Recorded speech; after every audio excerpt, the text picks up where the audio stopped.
अस्सलाम वालेकुम दोस्तों, आज हम बना रहे हैं भिंडी का सालन। सबसे पहले हमने तकरीबन आधा किलो भिंडी है और आधा किलो ही हमने प्याज लेना है। उसको काट कर देचकी में रख कर तकरीबन 1 पाव हमने इसके अंदर घी डाल दिया। अब इसे 10 से 15 मिनट हमने ना प्याज़ों को गलाना है और हमने ये सामान इसके अंदर डालना है। 2 टमाटर, 1 इंच तकरीबन अदरक है और 10 से 15 सब्ज़ मिर्चें। हमने इसके अंदर लहसुन नहीं डालना।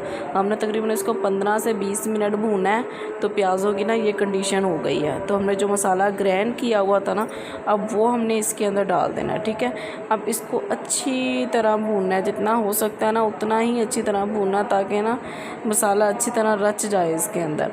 और दोस्तों, ये मेरा नया चैनल है, प्लीज़ इसको सब्सक्राइब और ना चैनल को वीडियो को शेयर ज़रूर कीजिएगा। अब हमने इसके अंदर तकरीबन 1 चम्मच नमक डाल देना। अगर आप लोगों को नमक बाद में कम लगे ना तो आप और डाल सकते हैं। पहले कम ज़्यादा अच्छा होता ताकि तेज़ ना हो जाए, क्योंकि कम का तो इलाज है पर तेज़ का इलाज नहीं है। ठीक है, हमने इसके अंदर लहसुन नहीं डालना, क्योंकि भिंडी के सालन में ना लहसुन अच्छा नहीं लगता। अगर आपको अच्छा लगता है तो आप साबुत थोड़ा सा डाल सकते हैं। मुझे लहसुन बिल्कुल नहीं अच्छा लगता, इसलिए मैं भिंडी के सालन में लहसुन नहीं डालती। ठीक है, अब हमने इसके अंदर ना 1 चम्मच तकरीबन हमने सूखा धनिया डाल देना है। तो दोस्तों, मैंने भिंडी पहले ही धोकर ना छोटी छोटी काट कर ना तकरीबन एक भिंडी के 3 हिस्से करके ना 1 इंच के बराबर एक हिस्सा किया है। तो 1 इंच के बराबर मैंने काटी है। भिंडी धोकर हमेशा काटते हैं, क्योंकि धोने के जब काट लेते हैं ना तो उसके बाद हम उसको धोते नहीं हैं।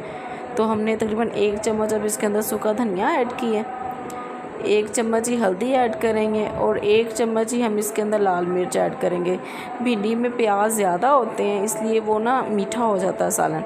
तो अगर थोड़ी सी मिर्च तीखी होगी ना तो वो प्याज़ों की वजह से ना मीठा नहीं लगता सालन। हमने एक चम्मच देख ले, मैंने अब इसके अंदर हल्दी पाउडर ऐड किया है और 1 ही चम्मच मैंने इसके अंदर ना लाल मिर्च पाउडर ऐड किया है।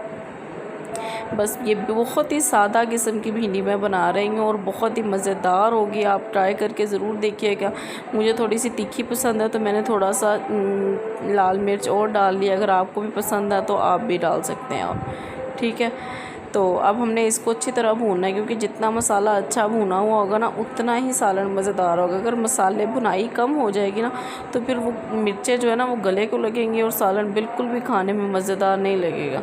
तो आप इसकी जितनी हो सकते हैं ना देख लें। सालन भुनाई हो गई है तकरीबन, उसने अपना घी छोड़ दिया।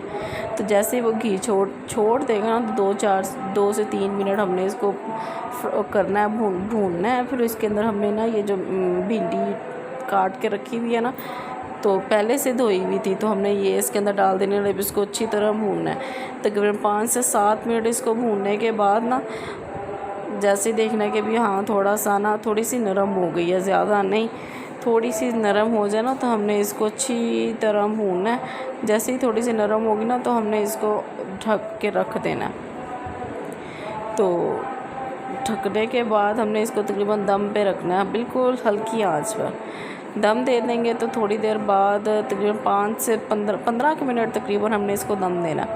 15 मिनट दम देंगे तो बाद में मैं आपको दिखाती हूँ। ये देखिए इसकी फ़ाइनल लुक है। ये देखिए बिल्कुल नरम हो गई है और बहुत ही मज़ेदार है। अगर आपको इसमें नमक कम लग रहा है या मिर्च कम लग रही है, मिर्च का तो वो कुछ हल नहीं है, लेकिन अगर आपको फिर भी मिर्च कम लग रही है तो आप थोड़ी सी सब्ज़ मिर्चें काट के इसके अंदर डाल दें। बाकी हमारी भिंडी तैयार है।